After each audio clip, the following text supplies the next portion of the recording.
Ну давай, быстрее, быстрее, быстрее, быстрее. Мне надо приблизить. И ручечкой гейн максимально выкрутить.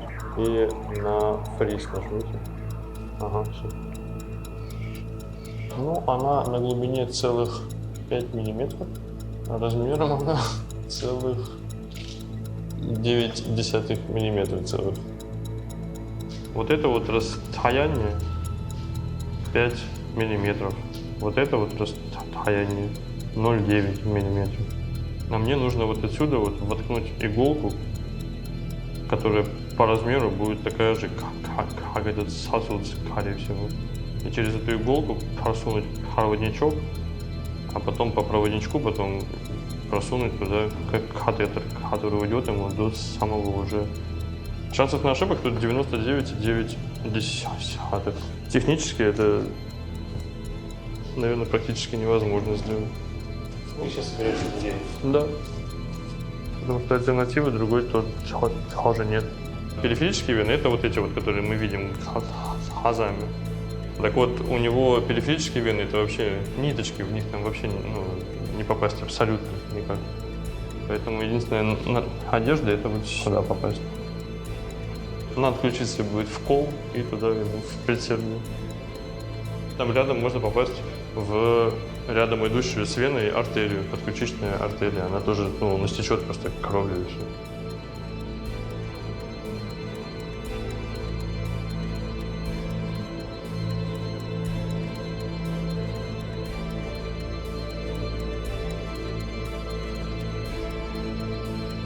все. Здесь аппарат поближе. Угу.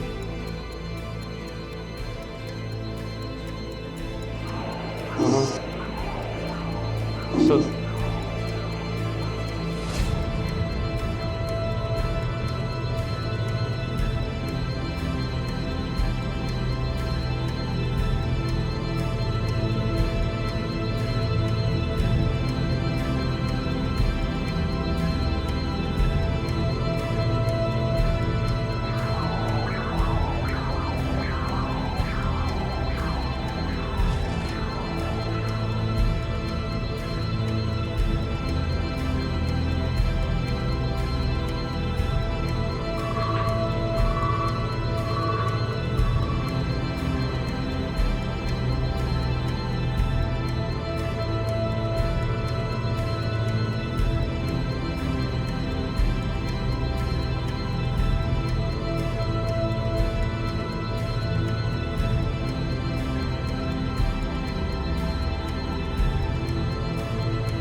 Вот здесь получилось, но надо вот на сантиметрик надо подтянуть.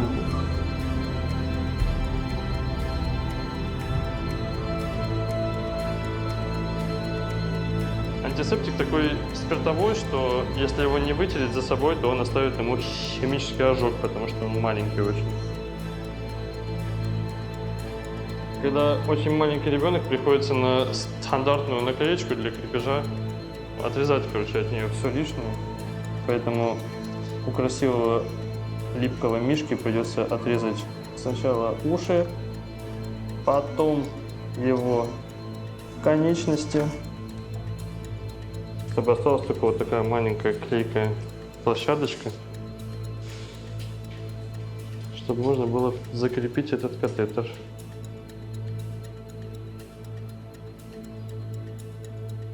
Ты закрываешь кувес, подключаешь температурный датчик и все.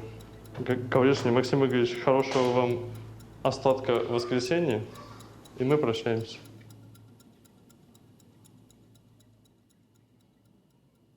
Я ни разу не слышал, что такие, даже 570-граммовому ребенку под УЗИ никто не делал атеризацию, а 420 тем более.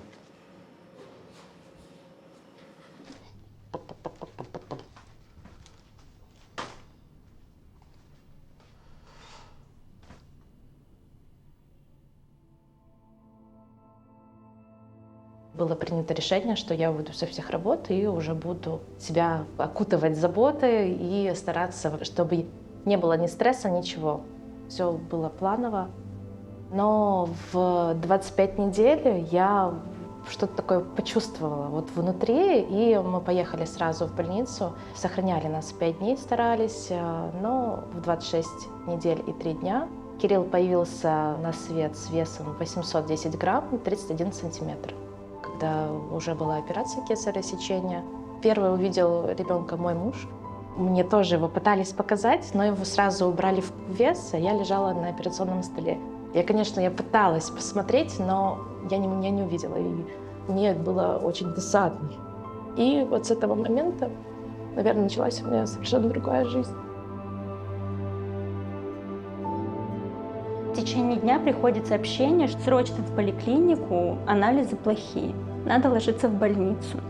Я говорю, ну как так вообще, я себя чувствую прекрасно, все хорошо. Не хотела даже в это верить. В итоге меня все-таки заставили прям лечь в больницу в срочном порядке. На этот момент у меня была 26-я неделя, мне сказали 540 грамм, и вот здесь вот все страшно становилось. Мы жили в городе Костомукша. Через какое-то время приходит другая медсестра и говорит, сейчас за тобой приедет машина, и мы с тобой поедем в Петрозаводск. Называют диагноз тяжелая преэклампсия. Надо родоразрешать. Я даже у нее спрашиваю, что это такое, потому что я не знала такого значения. Мне сказали кесарево сечение. Я уже вообще ничего не хотела, никого не слышать, не видеть. Просто сделать уже хоть что-нибудь, чтобы все это закончилось. Меня отвезли на кесарево. Ребенка мне не показали ничего. То есть я ее не слышала, ни писка, ничего.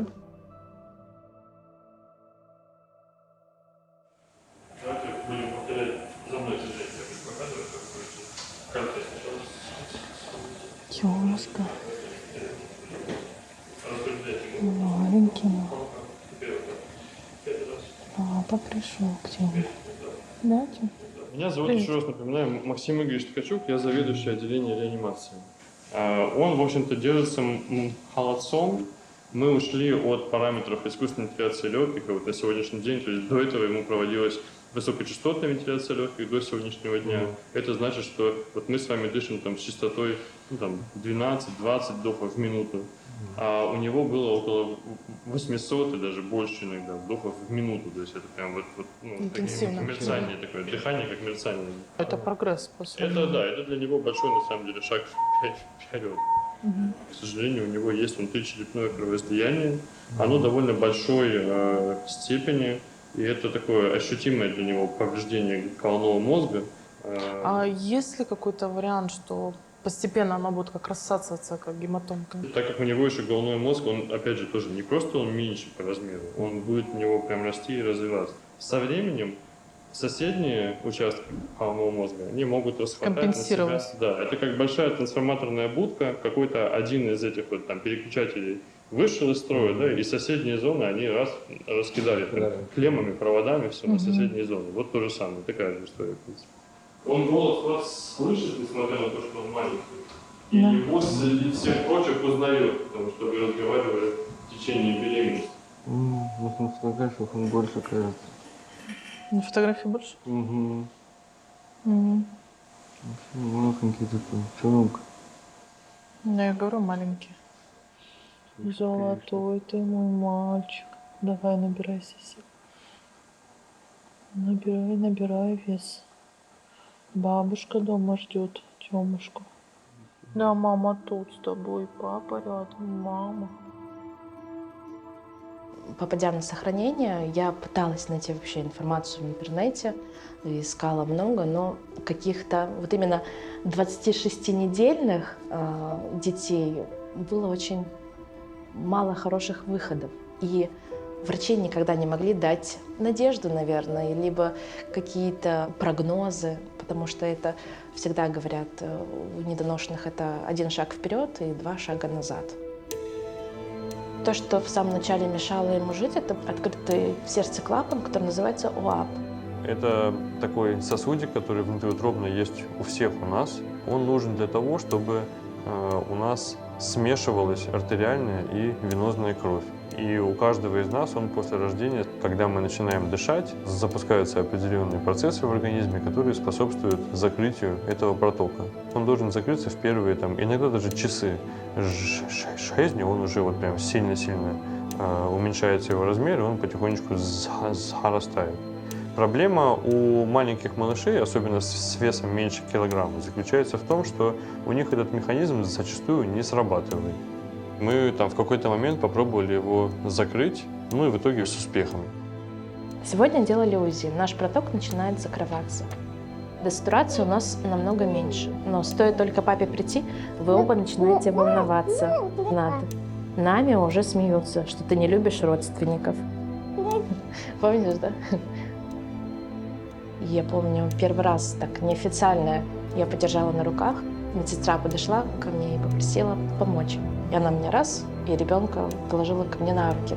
Но на тот момент мой мозг отключился, и я, наверное, не была мамой, а была какой-то такой медсестрой, которая помогала. И только потом, уйдя, я уже поняла, что я вообще держала своего ребенка в руках, и вот это вот тепло, оно на ладошках очень-очень долго оставалось. И тут уже начались наши такие встречи с ним непосредственно как мама и ребенок, когда вот мы уже соединялись в одно целое, и мы очень много с ним кенгурились. Очень такая хорошая поддержка была потом, когда мы с мамами, с которыми лежали, которые собрались в социальных сетях, и мы каждый день друг с другом общаемся, потому что какие-то проблемы у нас одинаковые, у мелкие хотелки, это тоже мы все вместе проходим, и вот мы друг друга поддерживаем. Но на тот момент, когда я лежала, я в какой-то период закрылась, потому что 26 недель и 3 дня — это не 31 неделя. И когда, к примеру, знакомишься, говоришь, что ты родил на 26 неделе и 3 дня, все просто говорят: о боже, какой кошмар. И ты тоже думаешь: боже, какой кошмар.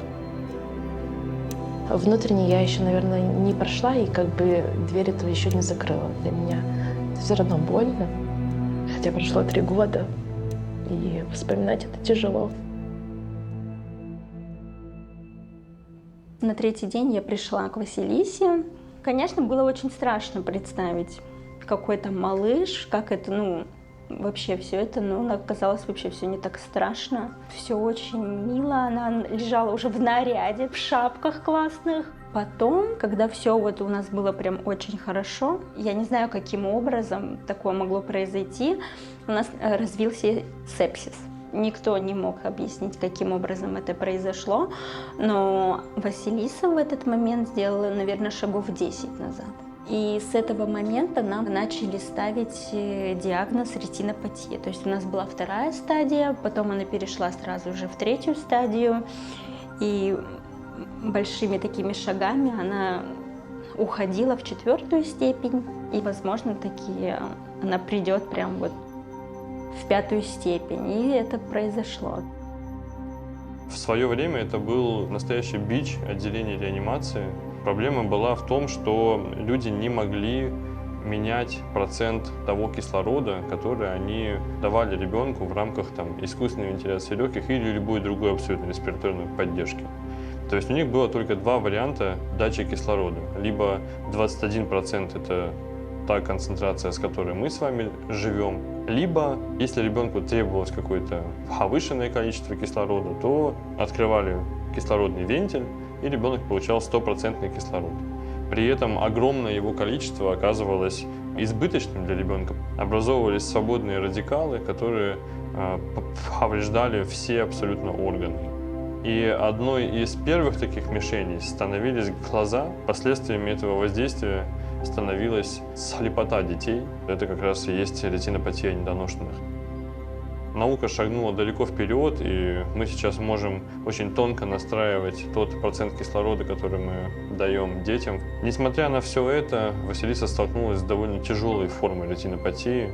Она воспринимает свет и тьму, но как бы ни было тяжело, на самом деле не может оставить равнодушным то, что ее семья, молодые совсем мама и папа, они ее не оставили, они не бросили ее, что, к сожалению, бывает очень часто в случае, когда ребенок остается после реанимации с какими-то трудностями.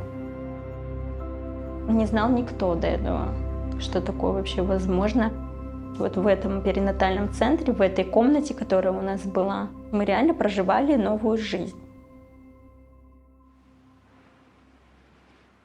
Прогресс, который сделала медицина, и в частности реанимация новорожденных за последние десятилетия, он открыл как много возможностей для нас новых, для того, чтобы спасать все больше и больше количество детей, все в более и более тяжелом состоянии, так и поставил определенные вызовы перед нами, перед всем человечеством.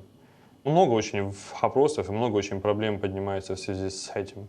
Настолько много, что даже в среде врачей, казалось бы, тех людей, которые должны безотчетно там, помогать людям, да, и в любой ситуации оказывать помощь, даже в среде врачей отношение к этому неоднородное очень.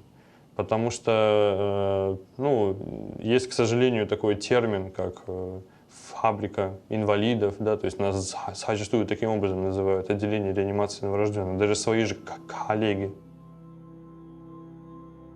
Мы не знаем заранее, зачем этот человек пришел на эту землю. Может быть, это будет гений, может быть, это будет Моцарт или Эйнштейн будущий. Поэтому наше дело только делать все, что мы можем, а дальше уже как будет, так и будет. Заранее никогда ничего не известно. Дети – это непредсказуемое часто развитие. То есть бывают абсолютно здоровые дети, и что-то идет не так, и наоборот. Поэтому вмешиваться в Божий промысел мы можем только тем, что мы делаем максимум. Все, что мы можем и умеем. Когда мы учились в институте, мы стали обсуждать эту тему, что а зачем тратить деньги на таких детей, они никогда не станут людьми. И этот спор удалось остановить, сказав: хорошо, а кто это будет делать? И я спросила у одного одногруппника: ты готов взять шприц и сделать инъекцию этому ребенку, чтобы он не мучился и ушел из этой жизни? Ну, конечно, никто не готов. Я считаю, что эти ситуации нужны прежде всего нам, чтобы мы не пошли опять по этому пути, что выживает сильнейший, и выживает только здоровый, красивый, а все остальные, в общем, у них шансов мало или нет. Так мы становимся людьми. Иначе мы вернемся к Гитлеру. Вот это выражение «фабрика инвалидов», оно вызывает такое сильное недоумение, потому что, а что, инвалид не человек? Что касается роли таких людей, она очень велика, потому что человек требует к себе определенной такой любви, заботы, терпения. В первую очередь, конечно, это касается семьи, но и более широкого круга, в том числе, так сказать, и общества в целом. Это очень важно, потому что через это раскрываются очень многие такие добрые, человеческие, хорошие, правильные качества. Такой ребенок, он, безусловно, является, так сказать, как это правильно говорится, и сейчас очень часто это звучит, он действительно является таким благословением Божиим, а не какой-то там обузой, там еще чем-то. Они видят только негатив в том, чем мы занимаемся. Только то, что мы каких-то там неполноценных людей от себя выписываем и так далее. Они, к сожалению, не видят те счастливые истории, которые проходят через нас. Когда нет абсолютно никакой надежды, но получается совершить настоящее чудо и родителям вернуть счастье в их жизнь. Они не видят потом этих детей в возрасте там, год, два, три, когда они ходят, когда они рассказывают. Вот у нас там на одном из праздников недоношенных маленький мальчик рассказал стихотворение на английском языке. Маленький, совсем. Он рожден с очень низким весом, с экстремально низкой массой тела. Когда-то давно. Сейчас он уже подрос и такие вещи может делать. На самом деле тяжело. Особенно вот почему-то вот сейчас, вот в последнее время, ты приходишь на детскую площадку, там другие дети, и у тебя другой ребенок. То есть, да, в нашей ситуации мне, допустим, очень сложно, да, осознавать то, что меня никогда не увидит мой ребенок. То есть она все только вот может тактильно, да, потрогать меня по запаху, по голосу. Я сама родилась 6,5 месяцев, да, получила ДЦП. Буквально мне было 6 лет, когда я только научилась ходить. Не хотели брать в садик, потом в школу вместо 1 класса в 0. И я подхожу, мне 10 лет было. Хорошо помню. Говорю, мама, переведи меня в нормальную школу, вот куда мои соседи ходят, ребята, с которыми я общаюсь. И мама говорит, да ну, тебя будут там все обижать, обсмеивать. Я говорю, меня? Ну, перевели меня. Сказать, чтобы кто-то мне пальцем показал? Да я там как главарь банды была. Я закончила школу практически с золотой медалью. Это 36-я школа с углубленным изучением иностранных языков. Я без какой-либо помощи купила вот квартиру, в которой я на сегодняшний день проживаю. Жизнь людей, у которых могут быть какие-то последствия, да, после вот такого раннего рождения, это не сказать, что это какие-то границы. То есть все зависит от своего человека. Не надо никогда отчаиваться. Нужно, наоборот, ребенка своего во всем поддерживать и настраивать на то, что он не хуже других, что бы у него ни произошло, что он сможет всего добиться, если будет некая поддержка. Пусть некие проблемы, а у кого их нет, этих проблем со здоровьем. При всей своей хрупкости недоношенные дети на самом деле очень сильные. На детей, рожденных раньше срока, сваливается особенно много проблем. Взрослого человека это зачастую приковывает просто к кровати. Например, кровоизлияние внутричерепное, про которое мы говорим у недоношенных детей, да, это, по сути, инсульты у взрослых людей. А дети новорожденные, они вот преодолевают все эти проблемы и в итоге растут и развиваются. И некоторые вещи оставляют вообще полностью позади. Никогда не думайте, что это конец. У меня тоже были мысли. А может быть лучше, чтобы вот он умер, да, не мучиться. Но это действительно, это самый легкий вариант. Это мы этим самым спасаем только себя, да, свое эго. Так это хорошо, за 6 дней это прогресс. Тёмушка, мамин мальчик. А смысл дать домой спать? Покрупнее мальчик стал. Прям победа. Это было очень много эмоций, мыслей. И я себя за эти мысли сейчас корю. Что как я вообще могла о таком думать? Надо бороться, в любом случае бороться, надеяться на лучший исход и предпринимать любые действия, которые смогут поспособствовать его выздоровлению. Вызов батюшке, разговоры с равными консультантами, с психологами, с общественными организациями. Искать любые варианты. Потому что вариантов у нас нет только, извините, за пределами гробовой крышки. В всем остальном выход есть всегда. Ой, слушайте, ну я прямо рада, что мы правы. Да, конечно, конечно. Потому что вообще, я думала, ни туда, ни сюда, и думаю, так и останется. А тут пузик, который растет.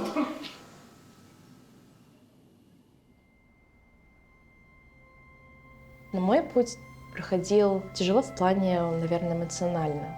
В плане физического все было в порядке. Даже когда кесарево сечение, это же все равно операция, и все равно это надо восстановиться. Но я, наверное, была как солдат, который должен вот сделать свое дело и победить в своем сражении. Самое главное маме — это не в ребенка поверить, а поверить в себя, в свои силы. Это как дети. Они берут пример с родителей, и мама должна поверить в себя в первую очередь. Может быть, это была моя какая-то борьба личная, внутренняя. Я знаю, что я стала сильнее намного, и меня просто это научило не сдаваться, идти дальше и вперед. Мы учимся, так сказать, познаем что-то новое. У нас пока ставит светоощущение. И офтальмологи наши говорят, что если есть светоощущение, значит ваш ребенок видящий. Мне кажется, что, конечно же, все это дается не просто так. Не то, что мы там где-то нагрешили в своей жизни, и вот нам вот нате такое вот. Нет, наоборот.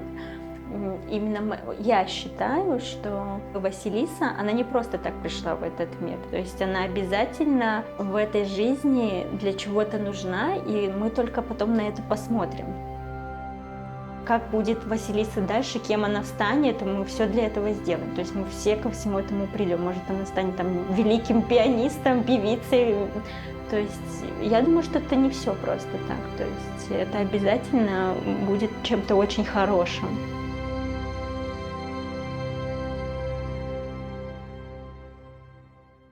Сегодня у Артема вообще очень важный день. Ему исполнится 7 дней жизни, и он станет официальным гражданином Российской Федерации. Он обретет права на то, чтобы мама смогла его зарегистрировать, оформить на него свидетельство о рождении. С сегодняшнего дня только она получит право на больничный лист. То есть такие базовые, простые вещи на самом деле. Но если бы обстоятельства сложились более трагичным образом, то вот этих прав не было бы ни у Артема, ни у мамы. Она бы, скорее всего, там, спустя короткое время вынуждена была бы выйти на работу. То есть ей бы даже, по сути, погоревать особо не дали. Вчера, конечно, одно из прогрессов мы прибавили еще 10 грамм, то есть уже Артемка весит 430 грамм, что уже, как бы, в принципе, хорошо. И я думаю, дай бог быстрее бы дойти до рубежа 500 грамм. Это уже как бы некая победа в его случае. То есть, глядишь, так и он будет набирать больше и крепнуть.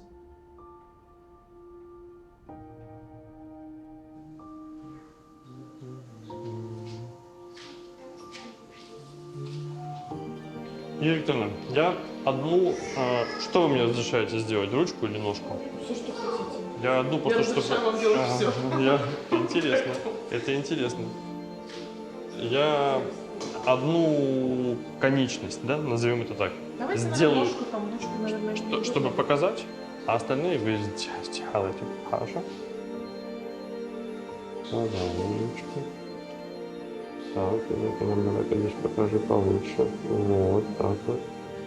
Молодец. Это у нас вторая ручечка. Чик. О, это хорошо получилось. Ну что, ножки, Юрия Викторовна, давайте Ой, вот это. я, слушайте, боюсь. Ну давайте, через боюсь. Не бойтесь. Мы с вами. Да, мы же рядышком. Чем я руку? Прям плотненько, чтобы он с тобой. Ну прям вот так вот прижать нужно будет с тобой. Ага, вот. Вот, прекрасно, прекрасно. Вторую теперь.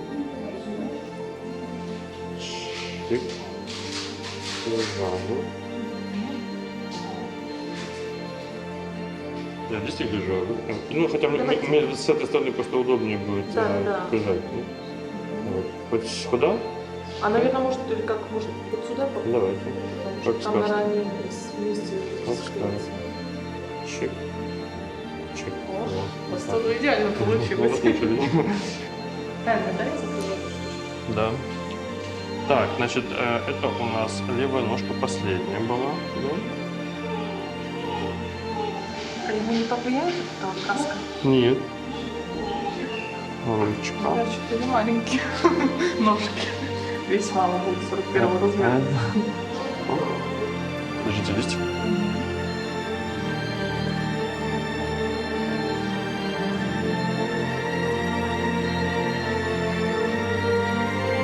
Это все, это вам на всю жизнь на память. Вы у нас стали первая, которая вот Да. мама уйдет домой с такими вот отпечаточками. Ну, это действительно важно. Открыли Да, потом... счет. Да. Я прикреплю обязательно в альбомчик все это, чтобы было на память. Спасибо Все, большое. всего доброго. До свидания.